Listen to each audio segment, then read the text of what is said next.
Initially, I really liked this book. They both have a love for games, for video games, and then they eventually start a video game company. Tomorrow, Tomorrow, and Tomorrow by Gabrielle Zevin.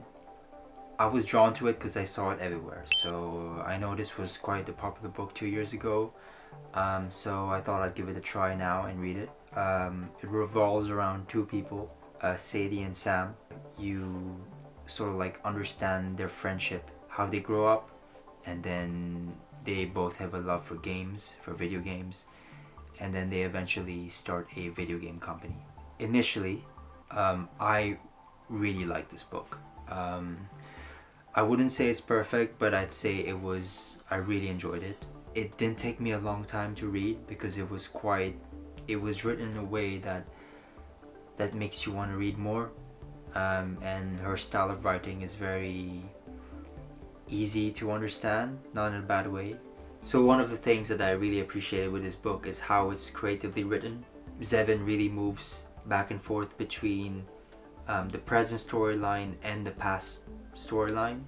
So that really makes you understand the characters as the more you read. For example, there's a present story and then the next chapter is about a person's childhood and how they grew up. So it goes back and forth like that. Because of that, I never felt bored. So the major themes of this book, I'd say, is friendship and the complexities around friendship. So you really see that with the relationship of Sadie and Sam. And also there's a few characters in there that also play a key part in the story, such as Mark's, which is Sam's best friend. Love is a big deal. Love between friends and love between family as well. Especially mother and son. So those are quite big in that.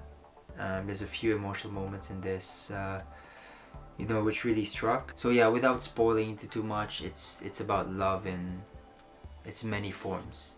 It could be romantic, could be not romantic. It could be the love for video games as well. So one of the characters has to overcome certain physical challenges. So I'd say, overcoming pain and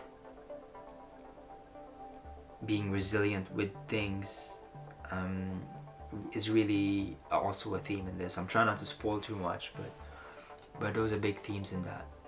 Another theme of this is obviously, because they're very ambitious young people, it's the cost of ambition and how that could take a toll on certain friendships, and as a consequence of that,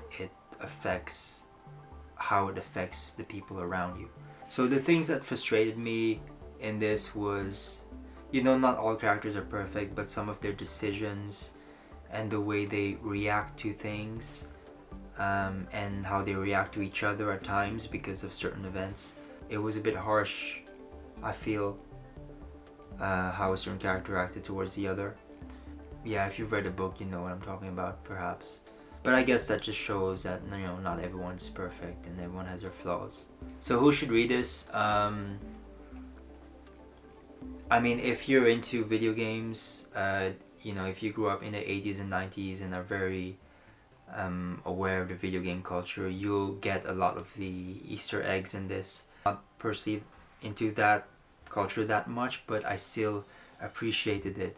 Another thing I liked about the book was also, the friendship dynamics between Sam and Sadie, despite some of its shortcomings, in my opinion. And also, I really like how it's written. I like that it was easy to read.